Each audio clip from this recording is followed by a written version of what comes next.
जय हिंद साथियों, कैसे हैं आप सभी। आशा करते हैं साथियों आप सभी अच्छे होंगे और आपकी पढ़ाई भी एकदम अच्छे तरीके से चल रही होगी और साथ ही साथ आपका फिजिकल भी एकदम बेहतरीन ढंग से चल रहा होगा।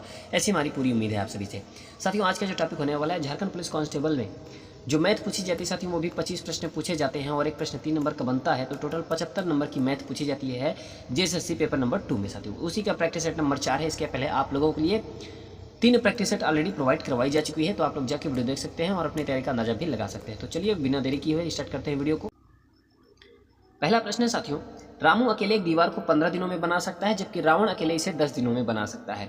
रामू ने 5 दिन काम किया और फिर अगले 3 दिनों के लिए रावण और रामू ने साथ मिलकर काम किया। शेष दीवार को बनाने में रामू को और कितने दिन लगेंगे। ठीक है, तो चलिए आपको सोल्यूशन की ओर ले चलते हैं साथियों। रामू 15 दिन में काम कर सकता है किसी कार्य को, और रावण जो है 10 दिन में काम कर सकता है। तो टोटल जो कार्य हुआ वो 30 हुआ। तो रामू की यहाँ से कार्य क्षमता निकल के आती है 2 और रावण की निकल के आती है 3। ठीक है, और रामू जो है, रामू की कार्य क्षमता 2 थी, वो 5 दिन काम करता है तो 10 काम कर लिया। रामू और रावण जो है मिलकर के काम करते हैं 3 दिन, और दोनों की अगर कार्य क्षमता की बात करें तो 5 हो जाती है, क्योंकि रामू का 2 था और रावण का 3, तो दोनों का जोड़ेंगे तो 5 हो जाएगी कार्य क्षमता, और 3 का गुणा कर देंगे तो 15 उनका कार्य हो जाएगा। ठीक है, यानी 10 और 15 वो काम करते हैं, तो वो 25 कार्य कर देते हैं। टोटल कार्य जो था वो 30 था और 30 में वो 25 कर देते हैं, तो कार्य कितना बचता है 5, और कार्य बचता है 5, और रामू शेष कार्य को कितने दिन में करेगा यही पूछा था, तो 2.5 दिन में कर पाएगा। ठीक है, तो ये आंसर आपका था। अगला प्रश्न है साथियों, 40 मिनट में एक निश्चित दूरी तय करने के लिए एक कार 64 किलोमीटर प्रति घंटा की चाल से जा रही है। अगर उसे यह दूरी 30 मिनट में तय करनी हो तो उसकी चाल कितनी होनी चाहिए। ठीक है, तो चलिए आपको सोल्यूशन की ओर ले चलते हैं साथियों। सवाल में था कि कोई निश्चित दूरी है, उस निश्चित दूरी को तय करने के लिए आप 64 किलोमीटर प्रति घंटा की चाल से चलते हैं और समय लगता है 40 मिनट, माने घंटे में चेंज करेंगे तो 2/3 घंटा। अब पूछ रहा है भाई मुझे 30 मिनट में जाना है, माने आधे घंटे में जाना है, तो कितने की स्पीड से मैं जाऊं कि मैं 30 मिनट में पहुंच जाऊं। तो साथियों डिस्टेंस आप निकालेंगे, स्पीड इंटू टाइम होता है 64 गुणे 2/3। स्पीड 64 था और 2/3 आपका समय लग रहा था, 28/3 128/3 किलोमीटर आपका दूरी निकल के आ गया। ठीक है, अब चाल बराबर होता है दूरी बटे समय, क्योंकि चाल ही पूछ रहा है, तो 128/3 आपका दूरी थे और 30 मिनट था, घंटे में चेंज कर लिए तो 30/60 हुआ। तो जैसे ही आप काटापीटी करेंगे 256/3 आएगा और 85.33 किलोमीटर प्रति घंटा आपका चाल निकल के आ जाएगी। ठीक है, तो इतने स्पीड से आप जाएंगे तो आप 30 मिनट में पहुंच जाएंगे। तो चलिए आपको अगले प्रश्न को ले चलते हैं साथियों। अगला प्रश्न है 5/5 भागे 5 प्लस, ये बी बोर्ड मास का क्वेश्चन है।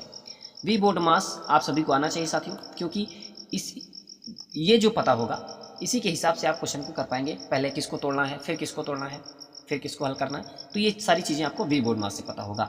ठीक है, तो चलिए साथियों आपको सोल्यूशन की ओर ले चलते हैं। सोल्यूशन क्या है, पहले आप इतने को हल करेंगे, ये बटा मत समझिएगा, ये 6/3 या 6/3/2 नहीं है, ये बटा नहीं, ये सिर्फ ये है कि भाई इतना हल करोगे तो 125 आएगा, और इतना हल करोगे तो 2 आएगा, और इतने को हल करोगे तो भाई 1 आ जाएगा। ठीक है, ये है, बटा नहीं है। ठीक है, तो जब आप इतना हल कर लिए तो इतना इतना आ गया, फिर इतना आप हल करेंगे तो 25 आएगा, फिर इतना को हल करेंगे तो 8 आएगा, फिर उसके बाद आपका ये लास्ट में बन के आएगा, इतना लास्ट में आपका हो जाएगा। उसके बाद प्लस प्लस को आप जोड़ दीजिए, 33 आ जाएगा, -8 घटा देंगे, 25 आपका आंसर निकल के आ जाएगा।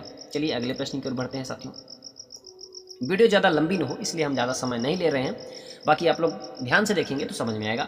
माना x कोई 4 अंकों की वह बड़ी से बड़ी संख्या है जो 16, 21, 24 और 28 से प्रत्येक से विभाज्य है। x के अंकों का योगफल ज्ञात करना है। कोई x है, वो संख्या है जो 4 अंकों की सबसे बड़ी संख्या है, और उसको हम 16, 21 और 24, 28 से भाग देते हैं तो पूरा पूरा कट जाता है। तो भाई पूछ रहा है कि ये जो संख्या है इसके अंकों का योग कितना होगा। तो चलिए आपको सोल्यूशन की ओर ले चलते हैं साथियों। मान लेते हैं वो संख्या 4 अंकों की बड़ी से बड़ी संख्या ये थी, और यही होती भी है 4 अंकों की अगर संख्या का बात करेगा तो।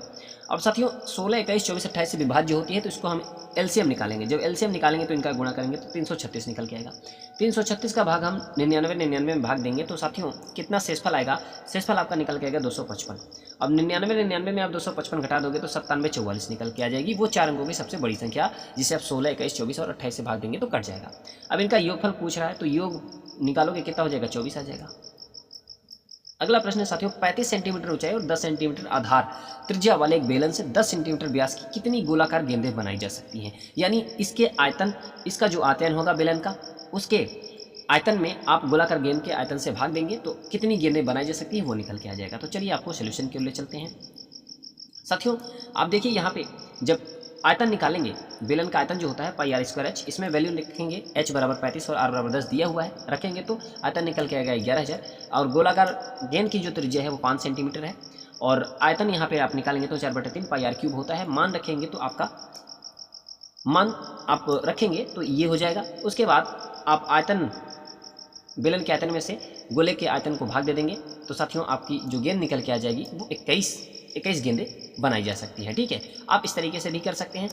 डायरेक्ट बेलन का आयतन गोलाकार बटे गोलाकार गेंद का आयतन आप मान रखोगे, आंसर आपका 21 आ जाएगा। ठीक है, वो स्टेप बाय स्टेप समझाने का तरीका था, और ये वाला थोड़ा सा शॉर्ट था।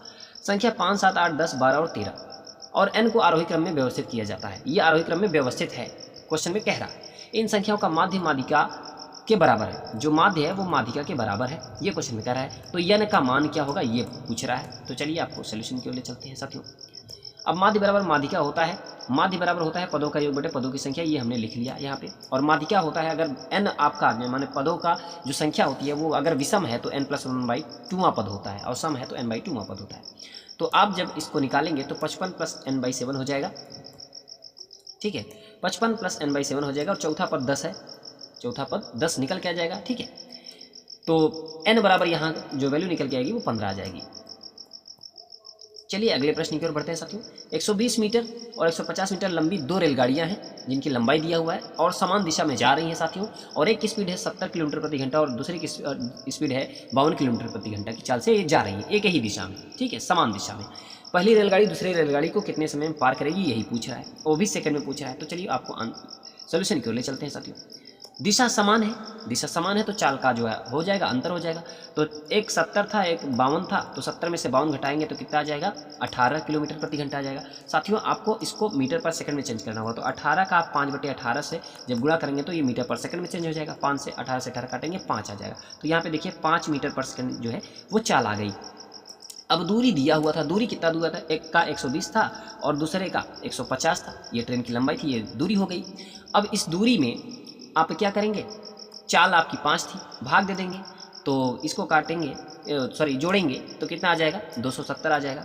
और 270/5 जैसे आप करेंगे 54 सेकेंड आपका आंसर निकल के आ जाएगा। ठीक है, चलिए अगले प्रश्न की ओर बढ़ते हैं। 20 महिला और 15 पुरुष मिलकर एक कार्य को 6 दिनों में पूरा कर सकते हैं। एक अकेली महिला को काम पूरा करने में 150 दिन लगता है, एक अकेला पुरुष कितने दिनों में कर सकता है, यही पूछ रहा है पुरुष का। ठीक है, माने मेल का। तो चलिए आपको बताते हैं साथियों। 20 महिला और 15 पुरुष मिलकर 6 दिन में काम कर सकती हैं, तो महिला अकेले उसे 150 दिन में कर सकती है। तो ये समीकरण बन गया आपका पहली लाइन वाला। ठीक है, उसके बाद आप इसको हल करेंगे तो आपका मेल और फीमेल का जो है वो रेशियो निकल के आ जाएगा 1:3। अब आप किसी एक में रख दो, चाहे आप इतने भाग में रख दो चाहे इतने भाग में रख दो, मेल और फीमेल का रेशियो का वैल्यू रख दोगे आप तो टोटल वर्क पता चल जाएगा। यानी टोटल वर्क आपका 450 आ गया। अब टोटल वर्क 450 आ गया भाई, लेकिन उसने पूछा है पुरुष का पूछा है, पुरुष कितने दिन में कर पाएगा अकेला, तो अकेला पुरुष एक है, उससे भाग दे देंगे तो 450 दिन लगेंगे, टोटल 450 दिन लगेंगे तो अकेला पुरुष उसे कर पाएगा। ठीक है, चलिए अगले प्रश्न की ओर बढ़ते हैं। एक कंटेनर में 2 तरल पदार्थ हैं, ए और बी, और उनका मिश्रण है उस कंटेनर में भरा हुआ है जो 7:5 के अनुपात में है। यदि उसके 9 लीटर मिश्रण को निकालते हैं और 9 लीटर तरल पदार्थ बी से बदल दिया जाता है, यानी जितना उसमें मिश्रण था उतना ही है। अगर मान लो 50 लीटर है तो 50 लीटर हो गया, क्योंकि 9 उसने निकाला 9 डाल दिया तो 50 बराबर हो गया। तो दोनों तरल पदार्थों का अनुपात 7:9 हो जाता है भाई। माने अब जो उसमें जो तरल पदार्थ ए और बी थे उनका जो अनुपात हो जाता है वो 7:9 हो जाता है। आरंभ में इस मिश्रण में तरल ए की मात्रा कितनी थी वही पूछ रहा है। तो चलिए आपको बताते हैं क्या होगा साथियों। पहले रेशियो था 7:5 और बाद में रेशियो 9 लीटर निकालने के बाद 9 लीटर डाला जब भी उसने तो 7:9 हो गया। ठीक है, तो उसने बी को डाला है, छेड़छाड़ बी में किया है, ए में कोई छेड़छाड़ी नहीं हुई है। और ए देखिए बराबर आपको दिख भी रहा है, जब बराबर है तो इसमें हमको कोई बराबर करने की जरूरत है नहीं, तो सीधा अंतर निकालेंगे। तो 5 में से 9 बी वाला देखिएगा, बी वाला आप देखेंगे 5 में से 9 घटाएंगे तो 4 आएगा, यानी 4 यूनिट उसने कहा है 9 लीटर के बराबर है भाई। 4 लीटर उसने कहा है, 4 यूनिट 9 लीटर के बराबर है, तो 1 यूनिट जो है वो 9/4 हो जाएगी। और 9 7 और 9 दूसरे मिश्रण में देखिए तो 7 9 16 यूनिट का हम मान निकालेंगे, कितना हो जाएगा 36 लीटर। तो 36 लीटर निकल के आए साथियों। और पूछ रहा है पहले मिश्रण में जो है ए की मात्रा कितनी होगी। तो जब आप पहला मिश्रण कितना था 7 5 12, 12 रेशियो बराबर 36 था। ठीक है, जब इसमें 36 था तो उसमें भी 36 होगा, क्योंकि 9 लीटर उसने निकाला फिर 9 लीटर डाल दिया, तो 36 36 जितना इसमें था उतना उसमें भी है।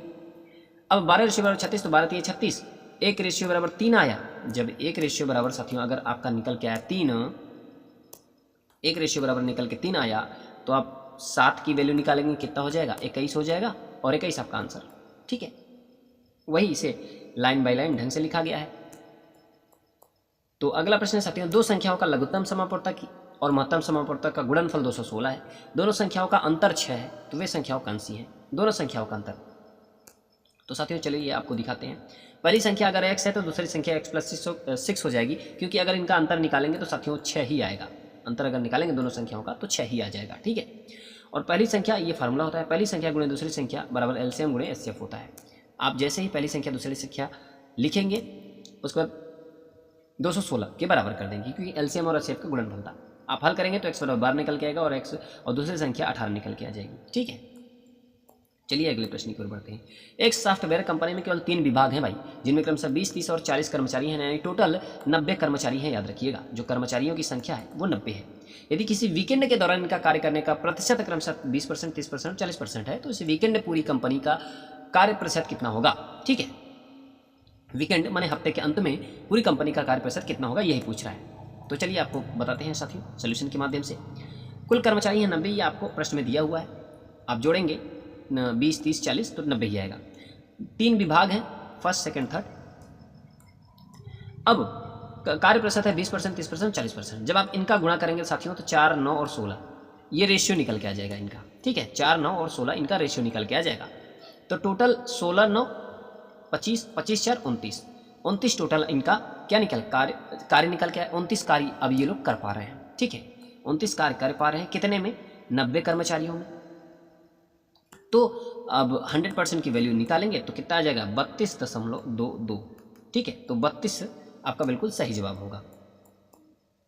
चलिए अगले प्रश्न की ओर बढ़ते हैं साथियों। एक वस्तु का अंकित मूल्य 840 है। एक दुकानदार इस वस्तु के अंकित मूल्य पर 15% छूट देते हुए 19% का लाभ प्राप्त करता है। वस्तु का क्रय मूल्य बताना है। आपको सीपी बताना है कि कितने में वह खरीद के लाया भाई, और एमआरपी पता है कि 840 है। आप 15% का छूट दे रहे हो, उसके बाद 19% का लाभ कमाओगे। तो भाई डायरेक्ट आप निकालो, 840 था, 840 गुणे 85/119 भाग दे दोगे तो आपका 600 आंसर निकल के आ जाएगा। ठीक है, जो आपकी सीपी निकल के आएगी वो 600 आ जाएगी। चलिए अगले प्रश्न की ओर बढ़ते हैं। पी क्यू आर एस एक चक्री चतुर्भुज है। यदि कोण पी कोण आर से 4 गुना है और एस क्यू से 3 गुना है, तो एस और आर के कोणों का योगफल ज्ञात करना है। एस आर का योगफल क्या होगा? चक्री चतुर्भुज। तो चलिए चक्री चतुर्भुज दिखाते हैं आपको। यह है चक्री चतुर्भुज।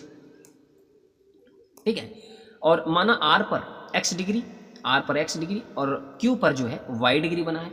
और क्वेश्चन में कहा है साथियों x जो है इसका r का, यहाँ पे देखिए थोड़ा सा,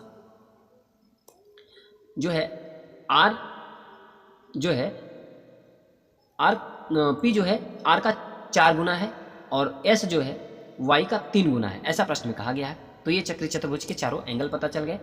ठीक है, अब साथियों क्या होता है, चक्री चतुर्भुज के जो विपरीत एंगल होते हैं उनका योग क्या होता है? 180 अंश होता है। ठीक है, तो देखिए आप 4x + x करेंगे तो 180 आएगा, तो x की वैल्यू 36 निकल के आएगी, माने r की वैल्यू 36 निकल के आएगी। यहीं से y का वैल्यू निकालेंगे 45 आ जाएगा, और उनका योग r और s का योग पूछा है तो कितना आ जाएगा? 171 डिग्री, 171 आपका आंसर निकल के आ जाएगा। ठीक है, आप लोग देखेंगे तो आपको समझ में आएगा, थोड़ा सा आप लोग ध्यान से देखिएगा। कहीं नहीं समझ में आएगा आप लोग कमेंट करिएगा, कहीं भी डाउट होगा। पाइप ए और बी भरी हुई टंकी को क्रमशः 15 मिनट और 20 मिनट में खाली कर देते हैं। जो खाली कर रहे हैं उनके लिए माइनस है और जो भर रहे हैं उनके लिए प्लस होगा। ठीक है, तो देखिए ए और बी जो है भरी टंकी उसको खाली कर रहे हैं 15 मिनट में, 20 मिनट में, जबकि अकेले सी जो है उसे 8 मिनट में भर रहा है। यदि पाइप ए बी सी को एक साथ खोल दिया जाए तो टंकी कितने घंटों में भर जाएगी, ये पूछ रहा है। तो चलिए आपको दिखाते हैं। अगर ए जो है 15 मिनट में, बी जो है 20 मिनट में खाली कर लेता है और सी 8 मिनट में भर लेता है, तो टोटल जो है 120 टोटल कार्य है। 8 मिनट में ये खाली कर रहा है, 6 मिनट में खाली कर रहा है, 15 मिनट में ये भर रहा है, और टोटल अगर एक साथ चालू कर दें तो कितने मिनट में टंकी पूरी भर जाएगी। तो चलिए टोटल जो है 15, 8 से 14, 15 और -14, ठीक है, कितना होगा? एक आ गया। तो टोटल वर्क आपका 120 है, 120 भागे 1 करेंगे तो कितना आ जाएगा? 120, यानी 120 मिनट, क्योंकि मिनट में ही दिया हुआ है। 15 मिनट में कर लेता है, 20 मिनट में भर लेता है 8 मिनट में भर लेता है, तो ये मिनट में दिया हुआ है। तो जब मिनट में है और 120 मिनट में दिया हुआ है तो घंटे में कितना हुआ, 60 से भाग देंगे तो 2 आ जाएगा, 2 घंटे में। ठीक है, तो 2 घंटे में ABC पाइप टंकी को पूरा भर लेंगे। अगला प्रश्न है, यदि किसी निश्चित धनराशि पर 10% वर्ष की दर से 3 वर्ष में चक्रवृद्धि ब्याज और साधारण ब्याज के बीच अंतर 558 है, तो धनराशि ज्ञात कीजिए। आपको सीधा सीधा एक फार्मूला याद रखना है। 3 वर्ष का अगर अंतर दिया हो तो एक फार्मूला है PR²/100 स्क्वायर बटे 300 प्लस R/100। इस फार्मूले से आपको याद रखना है। इससे आप 3 वर्ष का अंतर निकाल सकते हैं, और 2 वर्ष का अंतर सिर्फ इतना होता है, 2 वर्ष का अंतर इतना होता है, और 3 वर्ष का अंतर इतना पूरा हो जाता है। ठीक है, तो आप इसमें मान रख दीजिए, आंसर निकल के आ जाएगा। अंतर दिया है 558 और R की वैल्यू 10%, मान रखिए, आंसर निकल के आ जाएगा, मूलधन आपका 18,000 निकल के आ जाएगा। ठीक है, चलिए अगले प्रश्न की ओर बढ़ते हैं। एक धनराशि को PQRS के बीच क्रमशः 3, 4, 5, 6 के अनुपात में वितरित किया जाता है। यदि R को Q से 500 अधिक प्राप्त होते हैं तो उन सभी के हिस्सों का योगफल कितना होगा। उन सभी के हिस्सों का योगफल पूछ रहा है, तो चलिए आपको सोल्यूशन की ओर ले चलते हैं। सबका अनुपात दिया हुआ है, PQRS का अनुपात दिया हुआ है, और R को Q से 500 अधिक प्राप्त होता है। R को Q से, यानी कि 3 और 4, 5 और 6। ठीक है, R और Q ये देखिए, यानी 5 और 4, 5, 4 का अंतर दिया है, कम ज़्यादा अधिक ये सब क्या बताते हैं, अंतर बताते हैं। तो 5 में से 4 गई, 1 आएगा, और 1 की वैल्यू दिया है 500। 1 का वैल्यू कितना दिया हुआ है, 500। तो सभी का वैल्यू पूछ रहा है, यानी टोटल जोड़ लो, 6, 5, 11, 4, 15, 3, 18 हो गया। 1 की वैल्यू 500, तो 18 की वैल्यू 500 का गुणा कर दोगे, 18 पंचे 90, 9,000 टोटल आपका आंसर निकल के आ जाएगा। ठीक है, अगला प्रश्न है, कौन सा भिन्न सबसे छोटा है, इनमें सबसे छोटा कौन सा है। तो सबसे पहले आपको करना क्या है, आप इस तरीके से देखेंगे, पहले का में निकल के आएगा 0.45, दूसरा 0.58, 0.61, 0.52, तो सबसे छोटा कौन दिख रहा है, 5/11 वाला 0.45, तो 5/11 वाला सबसे छोटा भिन्न हो जाएगा। ठीक है, 4 मित्र हैं ABCD और किसी व्यवसाय को शुरू करते हैं और 3, 7, 9, 13 के अनुपात में वे निवेश करते हैं। यदि C के लाभ का हिस्सा 8,910 है तो A और B के लाभ का कुल हिस्सा पूछ रहा है। अब C के लाभ का हिस्सा कितना है, ABC 9 है, यानी 9 रेशियो बराबर 8, 9, 10 के बराबर है, भाग दे लो, 9, 9, 81 और 9, 9, 81, 99 आ गया। तो A B का लाभ यानी 7, 3, 10 का वैल्यू पूछ रहा है, तो 10 की वैल्यू 99 हो जाएगी। ठीक है, ये देखिए, C की वैल्यू 9 रेशियो बराबर 8,910 दिया है, A और B 7, 3, 10 होता है, 10 का निकाल लिए तो 99 हो गया। अगला प्रश्न है, x+1, x+12, 2x+3 और 3x+5 का माध्य कैसे, तो x का मान ज्ञात करना है। माध्य दिया है और आपसे x का मान पूछ रहा है, तो साथियों क्या होता है, पदों का योग बटे पदों की संख्या होता है ये माध्य, तो जोड़ो और भाग दो, आंसर निकल के आ जाएगा 9। ठीक, अगला प्रश्न है, शांत जल में एक नाव की गति 15 किलोमीटर प्रति घंटा है, जल प्रवाह की गति 3 किलोमीटर प्रति घंटा है। नाव ऊर्ध्व प्रवाह चलते हुए 54 किलोमीटर की दूरी को और अनुप्रवाह चलते हुए समान दूरी को कितने समय में तय करेगी, आप घंटों में बताना है। ठीक है, तो चलिए आपको दिखाते हैं। भाई शांत जल में नाव की चाल 15 किलोमीटर दिया है और धारा की चाल 3 किलोमीटर प्रति घंटा दिया हुआ है, ऐसा क्वेश्चन में दिया हुआ है। अगर आप धारा की दिशा में जा रहे हो तो चाल आपकी 18 किलोमीटर प्रति घंटा हो जाएगी, और धारा के विपरीत दिशा में आप जा रहे हो तो 12 किलोमीटर प्रति घंटा हो जाएगी। तो ऊर्ध्व प्रवाह माने धारा के दिशा में जो समय लगेगा, 54 किलोमीटर दूरी था, 18 की स्पीड से जाओगे तो 3 घंटा समय लगेगा, और अनुप्रवाह में माने धारा के विपरीत दिशा में आप चाल निकालोगे तो 54 किलोमीटर की दूरी है, 12 की स्पीड से आप जाओगे तो 9/2 समय लगेगा। और साथियों पूछ रहा है कितना समय लगेगा ऊर्ध्व प्रवाह अनुप्रवाह जाने में, माने धारा की दिशा में जाने में और धारा के विपरीत दिशा दोनों में जाने में कितना टोटल समय लगेगा, टोटल समय पूछ रहा है। तो एक में 3 घंटा लगा, एक में 4.5 घंटा लगा, तो टोटल 7.5 घंटा लगा। ठीक है, तो 7.5 घंटा आपका बिल्कुल सही जवाब हो जाएगा। अगला प्रश्न है, x% वार्षिक साधारण ब्याज की दर पर कोई निश्चित राशि है, 3 वर्ष में 81,840 और 5 वर्ष में 92,400 हो जाती है। यदि ब्याज दर x+2% हो जाती है तो कितने वर्ष में वही राशि स्वयं की दोगुनी हो जाएगी। क्वेश्चन आप लोग पढ़ लिए, चलिए अब आपको आंसर की ओर ले चलते हैं, कैसे हल होगा। 2 वर्ष का ब्याज क्या होगा, 92,400 में से आप जैसे ही 81,840 घटाएंगे, 2 वर्ष का ब्याज निकल के आएगा 10,560। ये आपका 2 वर्ष का ब्याज निकल के आएगा। तो 3 वर्ष का आप ब्याज निकालेंगे तो कितना निकल के आएगा, 2 वर्ष यानी 2 यूनिट की वैल्यू इतना है तो 3 यूनिट की वैल्यू निकालेंगे तो कितना निकल के आएगी 15,840। ये 3 वर्ष का निकल के आ जाएगा। मूलधन पूछ रहा है तो भाई टोटल 3 वर्ष दिया था कितना, 3 वर्ष का जो मिश्र धन दिया हुआ था वो 81,840 दिया हुआ था और ब्याज कितना निकल के आ रहा है, ब्याज निकल के आ रहा है 15,840 और ब्याज घटा लोगे तो मूलधन निकल के आ जाएगा। तो मूलधन कितना निकला 66,000, मूलधन 66,000 आ गया।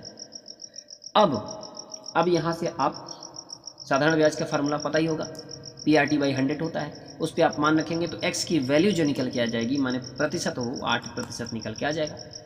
अब 8% निकल के आ गया और कह रहा है x + 2% कर देंगे और राशि स्वयं की दोगुनी हो जाए तो कितने वर्ष में हो जाएगी, ये समय पूछ रहा था। तो भाई अब जो प्रतिशत आपका हो गया वो 10% हो गया, दर जो हो गया वो 10% हो गया। तो देखिए दर आपका 10% हो गया, राशि स्वयं की दोगुनी हो जाएगी। स्वयं की दोगुनी मतलब अगर 66,000 है तो वो 66 यानी 2 गुनी हो जाएगी, तो यानी कितनी होगी 66 गुना 132 होता है, 1,32,000 हो जाएगा।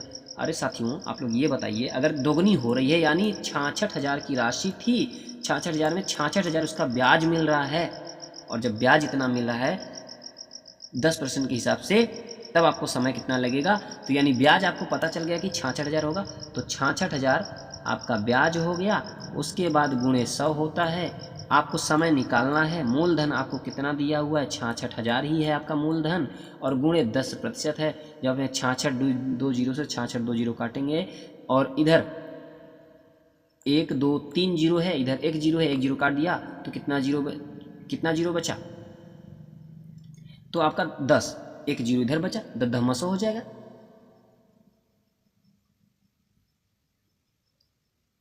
तो 10 साल, ठीक है 10 साल आपका सही जवाब हो जाएगा, 10 साल में वह दोगुनी हो जाएगी। अगला प्रश्न है साथियों, भाग संबंधी एक प्रश्न में भाजक भागफल का 6 गुना और शेषफल का 3 गुना है। यदि शेषफल 40 है तो भाज्य क्या होगा, एक दे दिया ना, शेषफल दे दिया ना 40, तो चलिए आपको दिखाते हैं कैसे हुआ। भाजक बराबर भाजक का भाग देते हैं भाज्य में तो भागफल आता है फिर शेषफल आता है, ये होता है। और भाज्य बराबर अगर इसको निकालना होता है तो इनका गुणा होता है, इनका जोड़ होता है, तब जाके ये निकलता है टोटल। तो शेषफल आपको दिया हुआ है 40, तो भाजक शेषफल दिया हुआ है 40, तो भाजक कितना होगा, क्योंकि उसने बोला है कि 3 गुना है, शेषफल का 3 गुना है भाजक, तो 3 गुना तो 120 हो गया।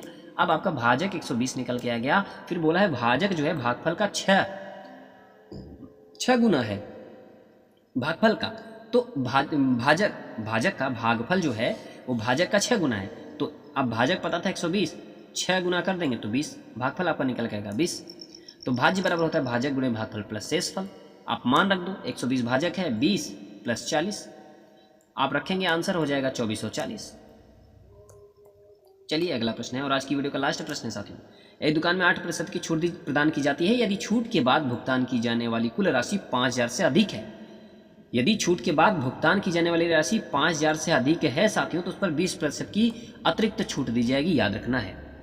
8% की छूट दी जा रही है लेकिन अगर आप 5,000 से अधिक भुगतान कर रहे हैं तो 20% की छूट दी जाएगी। अब कैसे दी जाएगी, देखिए एक ग्राहक प्रत्येक 750 रुपये के मूल्य के 12 उत्पाद खरीदता है, यानी 750 रुपये का एक मूल्य है तो 12 उत्पाद खरीदता है, माने एक उत्पाद 750 रुपये खरीदता है तो 12 उत्पाद खरीदता है, तो उसके द्वारा भुगतान की जाने वाली अंतिम राशि क्या होगी, चलिए आपको दिखाते हैं। साथियों क्या होगा, 750 की दर से खरीदता है 12 तो 9,000 का खरीद के लाता है, लेकिन उसने बोला कि 5,000 के ऊपर रहेगा तो 20% हम और छोड़ देंगे, तो यानी 9,000 पे पहले उसने 8% छूट दिया, 92% की वैल्यू निकाल लिया, फिर उसने 20% छोड़ दिया तो 80% की वैल्यू निकाल लिया, तो टोटल आपका कितना आंसर निकले 6624 रुपये उसने भुगतान किया। ठीक है, तो ये था आपका सही जवाब। साथियों आशा करते हैं आप सभी को वीडियो पसंद आई होगी। वीडियो कैसे लगी आप लोग जरूर बताइएगा, वीडियो पसंद आई हो तो एक लाइक और चैनल को सब्सक्राइब जरूर करिएगा और अपने साथियों तक शेयर जरूर करिएगा। साथियों PDF जो है आप सभी को टेलीग्राम चैनल पे मिल जाएगा, लिंक मैं डिस्क्रिप्शन में डाल दूंगा, वहाँ से आप लोग टेलीग्राम चैनल को ज्वाइन करिएगा और PDF को डाउनलोड करके फिर से आप अपनी प्रैक्टिस कर सकते हैं। तो साथियों मिलते हैं अगली वीडियो के साथ, तब तक के लिए जय हिंद, नमस्कार।